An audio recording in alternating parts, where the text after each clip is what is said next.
Malam ini kita akan melanjutkan pelajaran kita. Di dalam pelajaran kita akan 10 perintah Allah.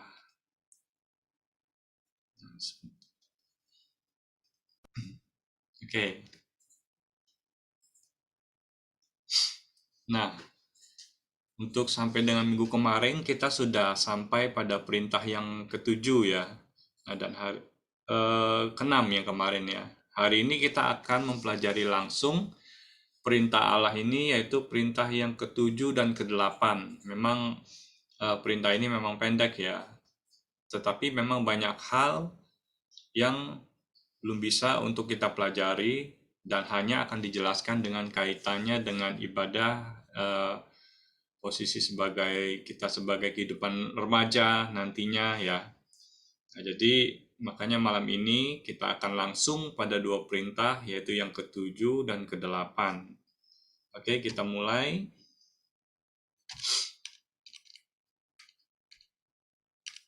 Nah, kemarin kita sudah belajar jangan membunuh. Hari ini kita akan mempelajari jangan berzina dan jangan mencuri.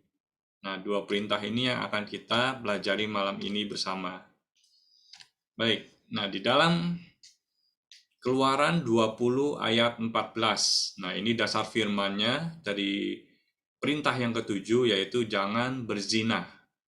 Nah, berzina ini dalam pengertiannya di dalam Kamus Bahasa Indonesia yaitu melakukan hubungan suami istri seperti itu ya, di luar pernikahan atau yang bukan merupakan pasangan hidupnya. Ya, nanti memang para remaja nantinya akan melalui proses seperti ini ya, akan mendapatkan pasangan hidup dan akan menikah suatu saat ya. Nah, sebelum pernikahan itu disahkan oleh secara agama, diberkati oleh Tuhan Yesus gitu ya, dan secara di dunia ini dalam lembaga ikatan dalam pemerintah seperti itu. Nah, kita dilarang jangan berzina atau berbuat yang melanggar hukum ini, yaitu berzina ya, melakukan hubungan suami istri belum pada waktunya seperti itu ya. Nah, kita melihat di dalam Perjanjian Lama pada waktu perintah ketujuh ini diturunkan, nah kebejatan manusia akan moral, kehidupan orang-orang dulu di dalam bangsa Yahudi, nah itu sangat memprihatinkan. Nah, kita bisa melihat kalau kita membaca di dalam firman Tuhan di Alkitab ya.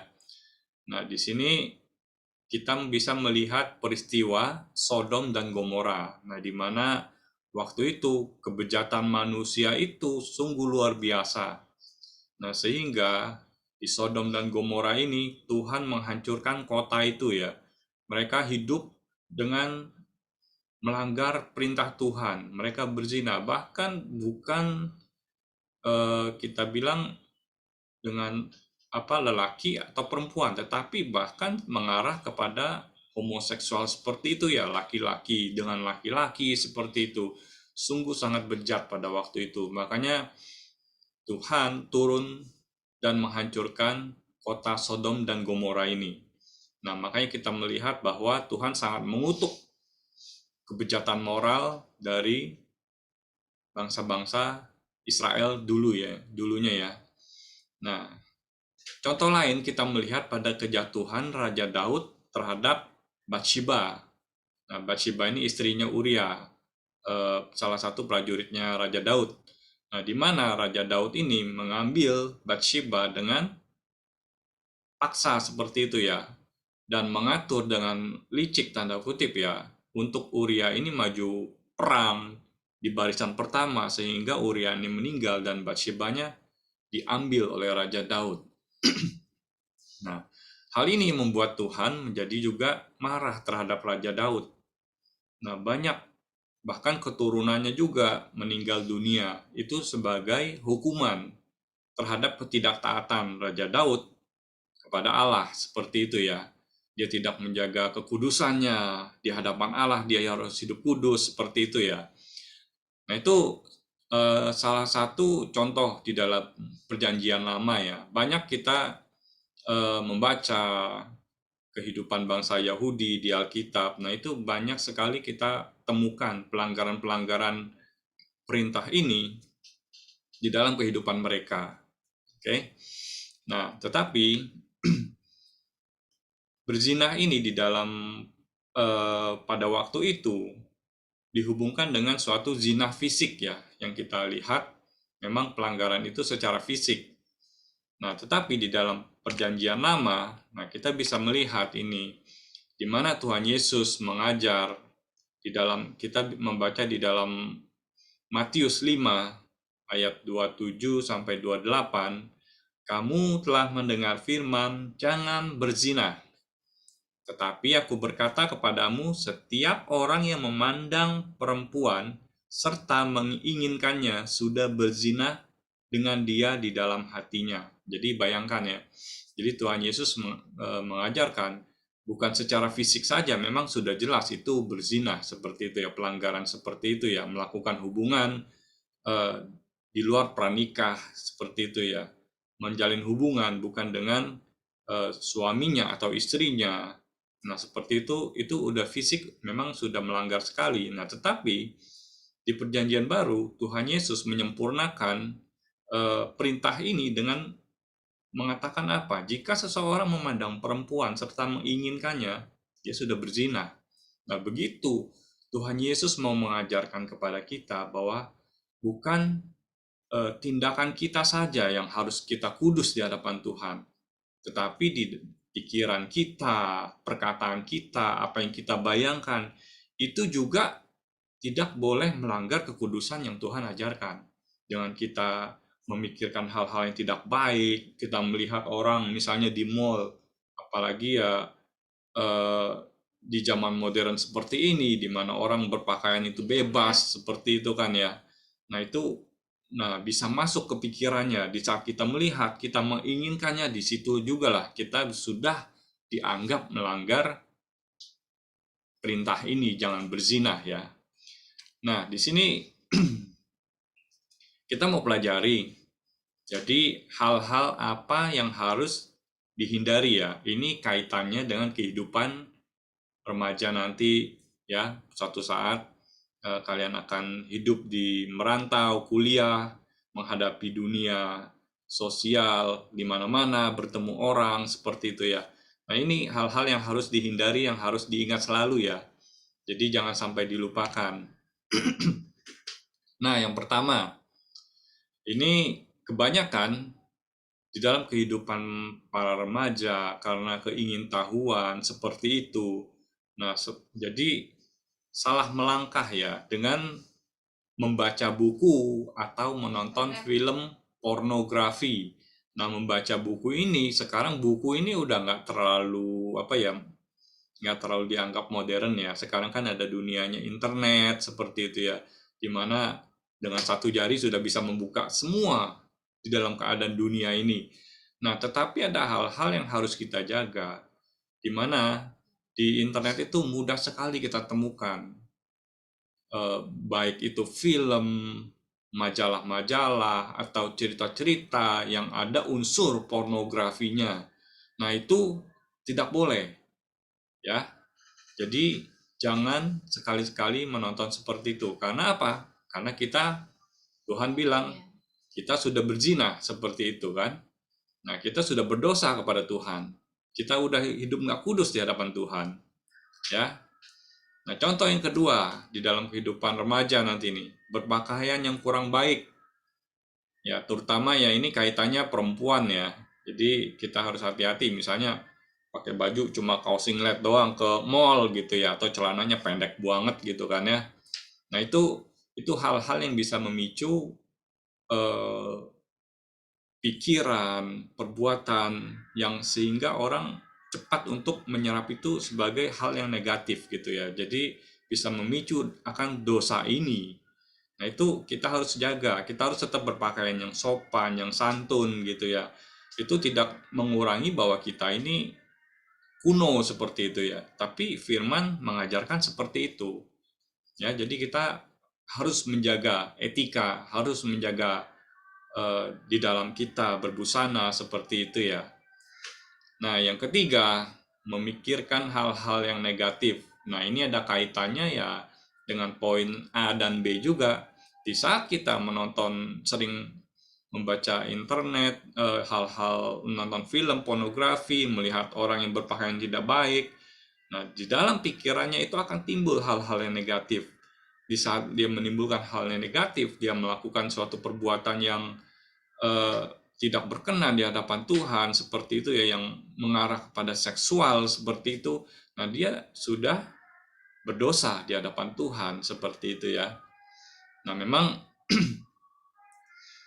adik-adik masih ada yang kecil atau masih SMP ya, tapi bakal akan menghadapi hal-hal seperti ini. Nah, makanya sebelum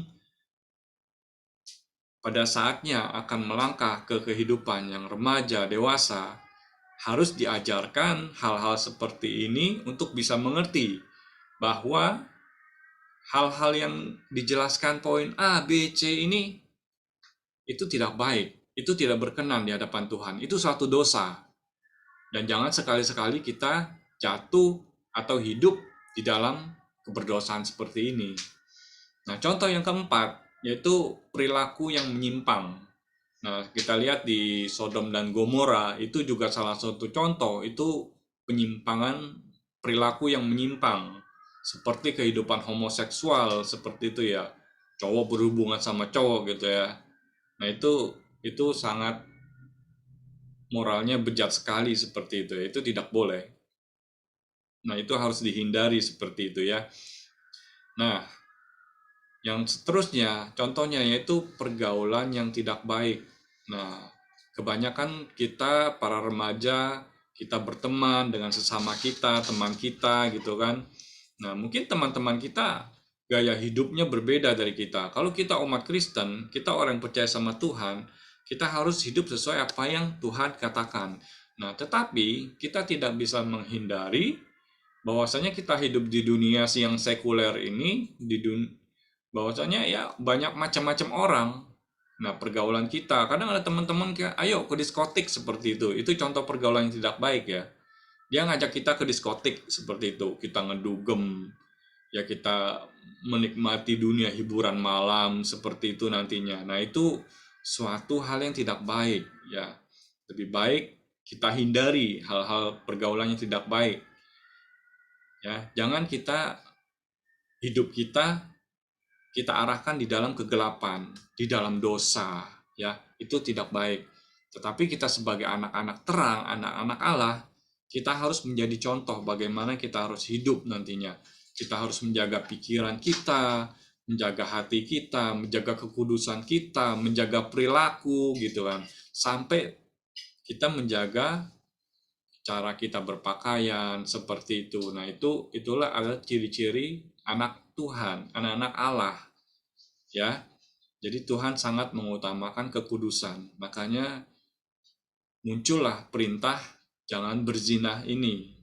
Karena nanti pada saat adik-adik nanti melangkah kehidupan berkeluarga, nah itu sudah banyak hal lagi yang harus dipelajari terkait dengan hukum ini. Nah, tetapi hari ini kita ajarkan dalam konteksnya sebagai kehidupan remaja. Bagaimana harus hidup nantinya makin meningkat dewasa, remaja, remaja ke dewasa dan selanjutnya ya. Nah, ini yang harus kita perhatikan ya. Nah, jadi hendaklah kita ya di dalam kehidupan dan pergaulan untuk senantiasa menjaga kekudusan dengan cara mengisi pikiran dengan firman Tuhan ya. Jadi di dalam kehidupan ini kita sebagai anak Tuhan, jika kita tidak pernah membaca firman Tuhan, kita tidak pernah baca Alkitab, kita nggak pernah merenungkan firman Tuhan, kita nggak isi pikiran kita dengan firman Tuhan, hal-hal contoh yang di atas itu, A, B, C, D, E itu, akan mudah sekali masuk di dalam kehidupan kalian. Ya, akan mudah sekali masuk di dalam kehidupan anak-anak remaja. Karena ini merupakan dosa yang paling banyak yang terjadi di dalam kehidupan remaja. Sehingga nantinya akan timbul aborsi dan segala macam ya akibat dari dosa itu ya. Nah, jadi untuk menghindari ini, kita harus mengisi pikiran dengan firman Tuhan. Ya, itu yang pertama yang harus kita lakukan. Jadi jangan kita bicara, oh saya kuatlah seperti itu, tapi tidak didasarkan dengan firman Tuhan. Jadi kita pasti suatu saat bisa terjatuh dalam hal ini, ya. Yang kedua yaitu berperilaku sesuai dengan firman Tuhan, ya. Nah, berperilaku dengan firman Tuhan ini tidak bisa tidak kita harus membaca firman Tuhan. Dengan membaca firman Tuhan, memikirkan firman Tuhan, dan kita melakukan apa yang Tuhan katakan di dalam firman-Nya itu di dalam kehidupan sehari-hari. Ya kan? Ya Tuhan bilang A, B, C, kita jangan baca buku atau nonton film pornografi, melihat website yang tidak baik, yang sifatnya seperti itu. Kita harus lakukan.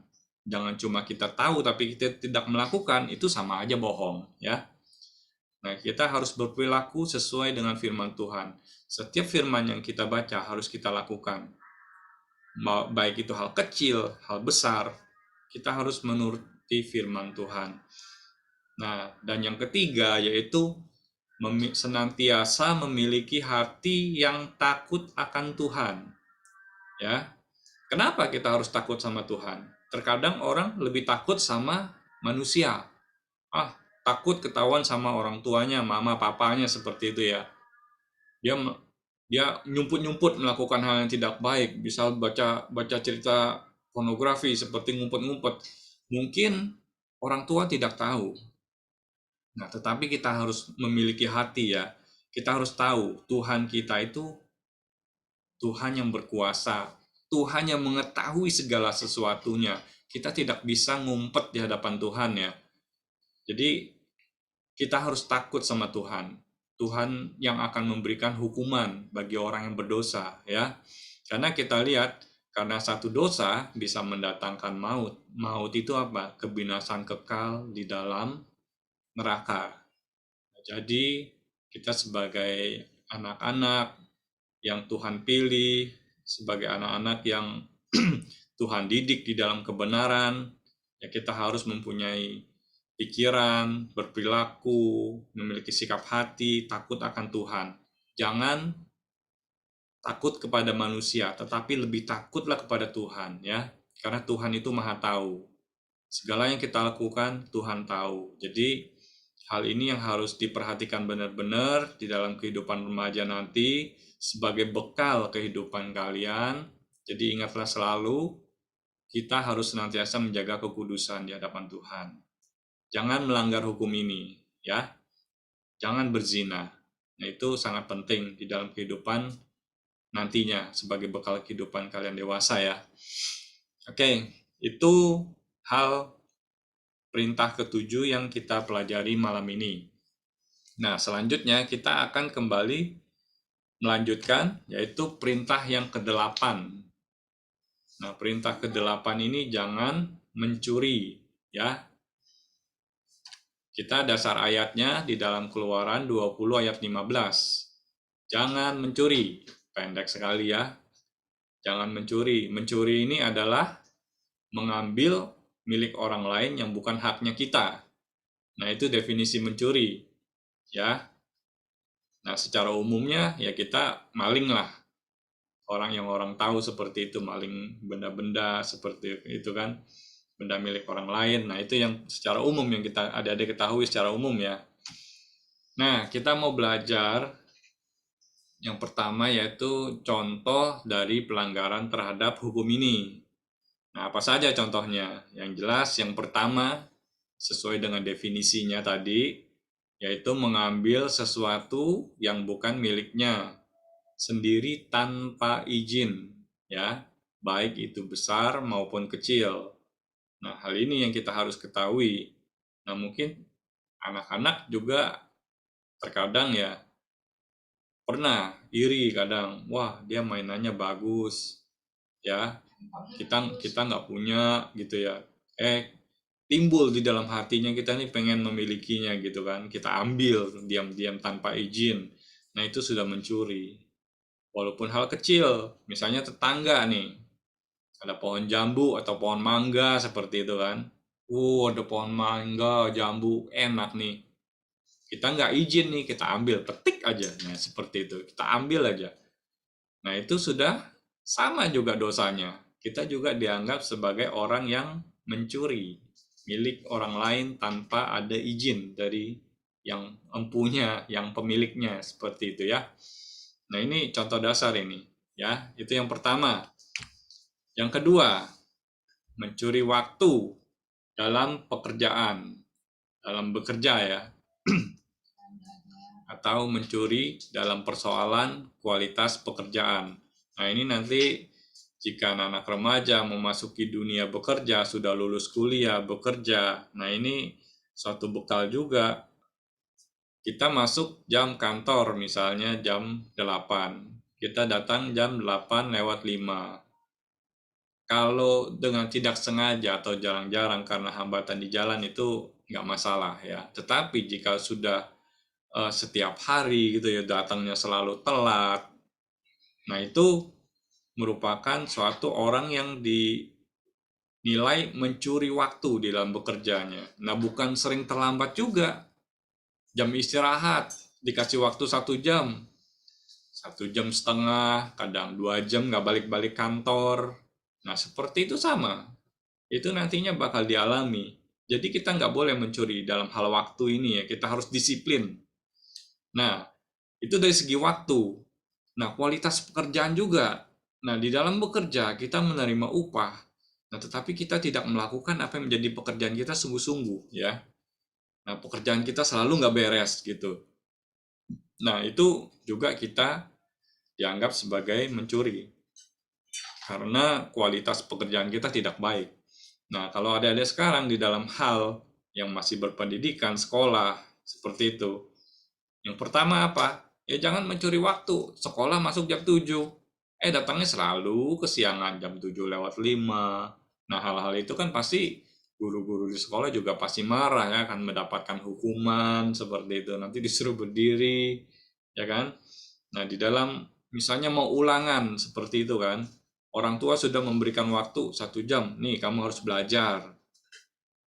Giliran di depan orang tua belajar nih. Nah, tetapi di belakangnya atau dalam bukunya, malah nonton handphone seperti itu ya. Nah, itu sama aja dengan mencuri, ya kan?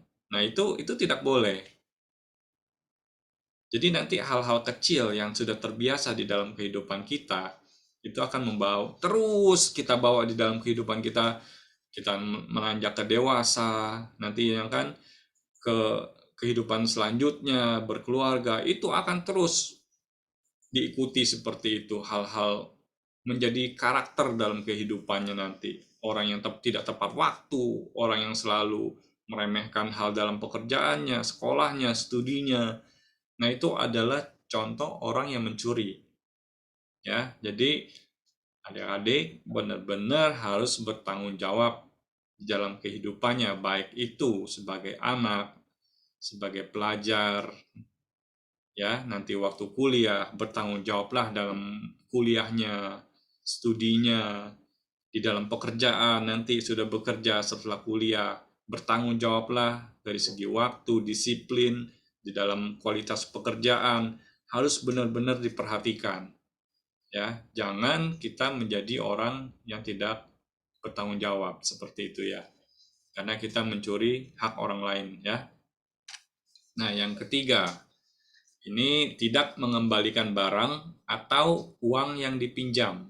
Nah, jadi hal ini juga termasuk di ini ya, melanggar jangan mencuri ini ya. Kenapa? Di saat contoh ada seseorang minjam barang, handphone nah taruh ya, atau buku seperti itu ya, buku cerita lah ya.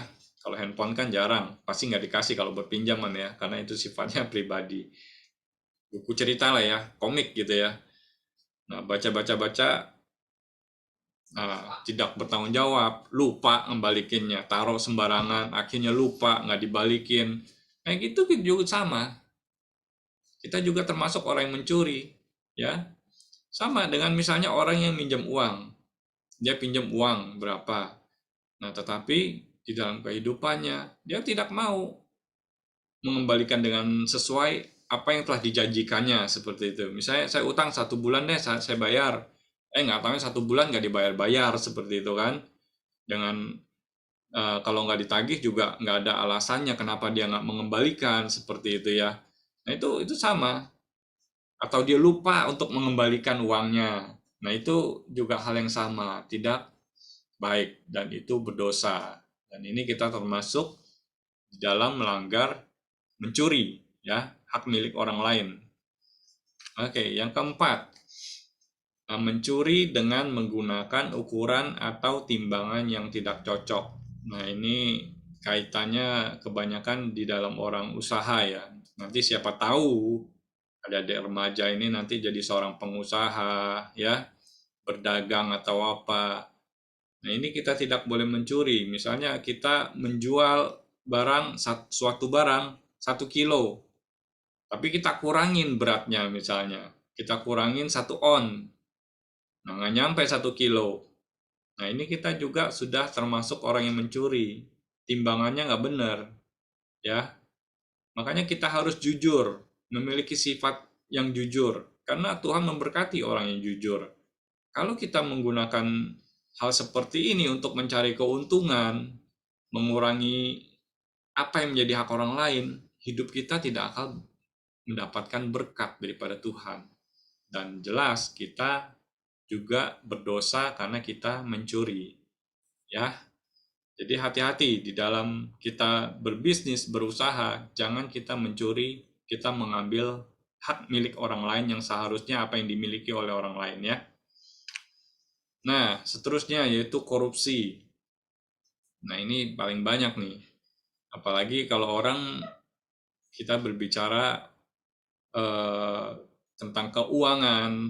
Nah, mengambil juga ya misalnya ada bond 1 juta. Ya udah saya bikin 1.100.000 lah. Lumayan dapat 100.000. Nah, seperti itu.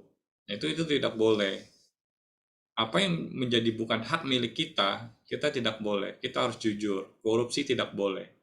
Ya. Karena itu akan mengakibatkan orang lain yang menderita terhadap apa yang kita perbuat. Kesian, ya.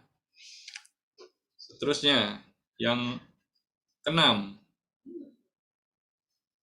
yaitu memeras, merampas, tidak memberikan apa yang menjadi hak orang lain, menindas orang miskin.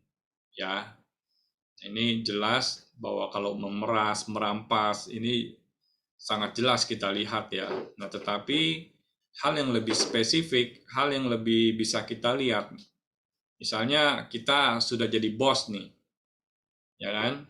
Hidup kita diberkati, kita punya usaha, nah, tetapi kita punya pegawai, ya. Nah, pegawai ini seharusnya dia harus mendapatkan upah sesuai dengan apa yang seharusnya. Nah, tetapi kita kurang-kurangkan, kita potong gajinya dengan berbagai macam alasan seperti itu ya. Nah, itu sama aja. Kita tidak memberikan apa yang menjadi hak orang lain. Nah, kita juga dianggap sebagai pencuri. Ya. Kita juga jangan menindas orang miskin. Jangan mentang-mentang kita mempunyai uang seperti itu ya kita semena-mena kepada orang miskin. Kita tidak bermurah hati kepada orang miskin. Nah, itu kita juga sebagai pencuri. Nah, ini berbagai macam contoh terhadap pelanggaran hukum jangan mencuri ini ya. Jadi diingat-ingat, jadi kita tidak boleh mengambil atau melakukan suatu perbuatan yang bisa merugikan orang lain atau kita mengambil apa yang menjadi bukan hak kita. Ya. Oke, selanjutnya kita mau belajar hukuman terhadap dosa ini ya. Nah, kita bisa melihat di dalam 1 Korintus 6 ayat 10.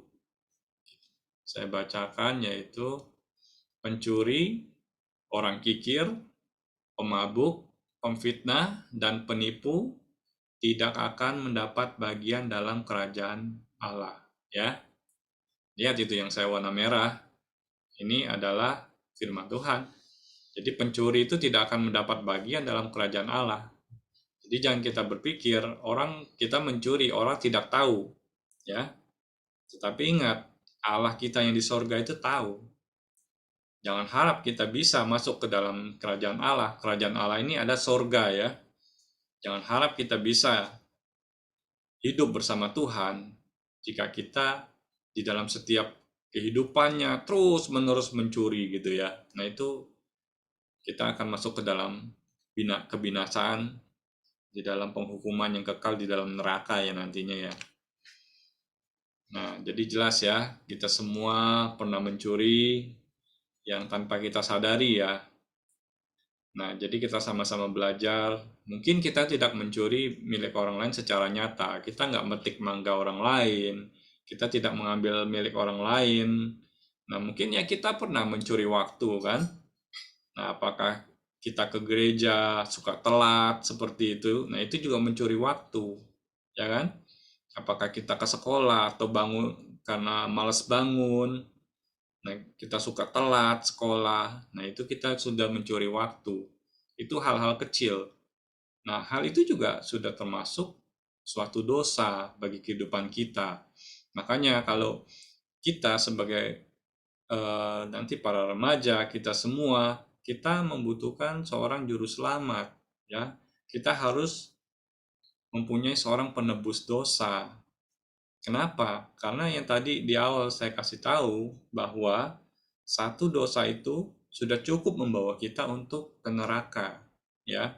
Jadi kalau kita melanggar hukum-hukum ini, jangan berharap tanpa seorang juru selamat kita bisa masuk ke dalam kerajaan sorga, ya. Karena di dalam kehidupan di dunia ini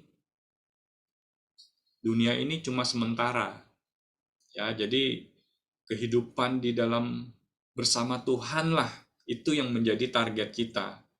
Setelah kematian lah akan baru dimulai kehidupan kita ini secara kekekalan. Karena di dunia ini nggak kekal, semua orang bisa mati karena dosa ya. Kita semua akan tua, kita semua akan mati. Jangan merasa diri kita masih remaja, tapi kita menganggap bahwa hidup kita masih panjang.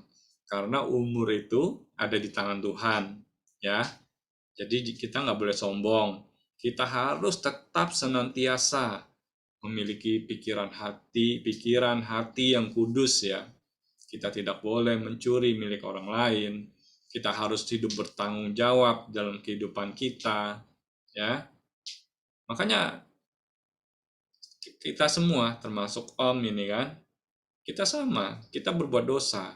Mungkin kita pernah melakukan seperti hal kecil itu ya, kita mencuri waktu. Nah, itu sudah berdosa. Karena tanpa percaya kepada Yesus Kristus sebagai Tuhan dan Juru Selamat, kita tidak bertobat, kita tidak minta ampun kepada Tuhan atas dosa-dosa kita. Nah, makanya di dalam doa Bapa kami, ya kita diajarkan untuk setiap hari kita minta pengampunan atas dosa-dosa kita. Kita harus pertobatan setiap hari di dalam kehidupan kita. Mungkin ya kita tidak sadari, secara kita tidak sengaja kita berbuat dosa melanggar dua hukum ini atau hukum-hukum yang lain. Ya, kita harus mengaku dosa kepada Tuhan Yesus. Tuhan ampuni kami melakukan banyak dosa, baik yang kami lakukan dengan sengaja, tidak sengaja. Itu yang harus kita lakukan setiap hari. Karena kita punya seorang perantara kepada Bapa, ya, yang akan membersihkan dosa hidup kita. Ya.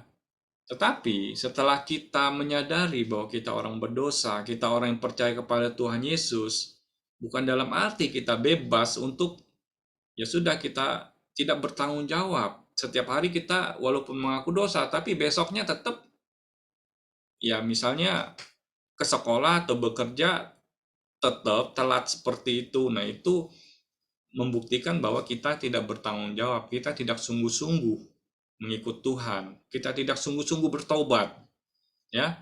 Jadi ciri-ciri orang yang bertobat, orang yang menyadari kesalahannya, orang yang mau menghilangkan dosa-dosa dalam hidupnya, ya, ada ciri-cirinya, ya. Makanya kita harus menguduskan diri kita dari dosa, ya. Segala perbuatan yang kita lakukan, kita harus bertobat. Karena di dalam Efesus 4 ayat 28, di sini kita baca, orang yang mencuri, janganlah ia mencuri lagi.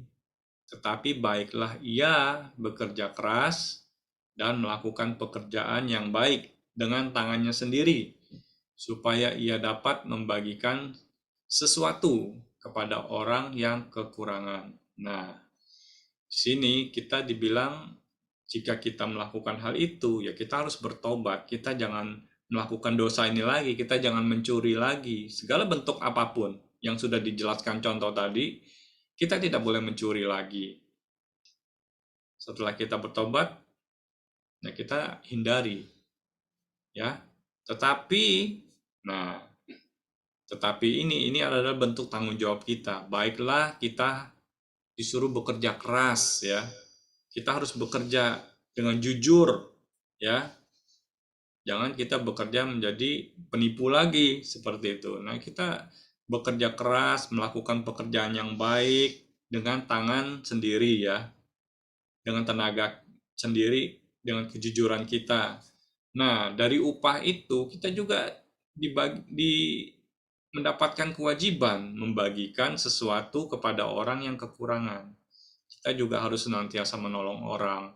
Tuhan sudah memberkati kehidupan kita. Nanti para remaja akan beranjak bekerja, mendapatkan banyak berkat dari Tuhan, seperti itu ya. Kita harus membagikan berkat-berkat yang Tuhan sudah kasih kepada orang lain, seperti itu. Ya, jadi Tuhan bisa memberkati kita lebih karena Tuhan melihat hal kecil apa yang Tuhan kasih dalam hidup kita. Bila kita melakukan itu dengan sukacita, membagikan kepada orang yang kekurangan, nah Tuhan akan mempercayakan hal-hal yang lebih besar dalam kehidupan kita. Kita menjadi orang lebih bisa bertanggung jawab lagi. Dan Tuhan mempercayakan talenta-talenta itu dalam kehidupan kita. Ya, dia adik-adik. Jadi jika kita pernah melakukan dosa-dosa ini, dua hal ini, jangan berzina, jangan mencuri, dari contoh-contoh tadi, ya sekarang waktunya kita bertobat. Sungguh-sungguh kita bertobat. Jangan keraskan hati. Nah, kita harus jaga kekudusan. Setiap hari ingat baca firman. Lakukan firman itu dan senantiasa takut akan Tuhan, ya.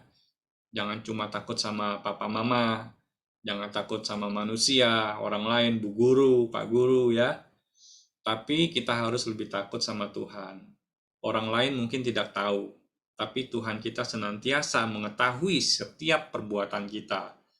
Dan setiap perbuatan kita harus kita pertanggungjawabkan nantinya di hadapan Tuhan. Ya.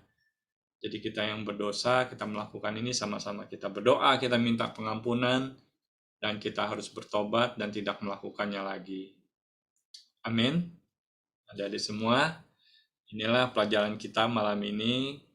Kiranya bisa menjadi berkat bagi kehidupan remaja, kehidupan nanti kalian dewasa di dalam bekerja, kehidupan yang akan datang, ya.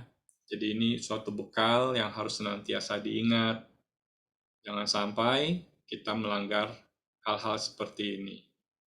Baik, sebelum kita akhiri, kita mau berdoa dulu sebentar.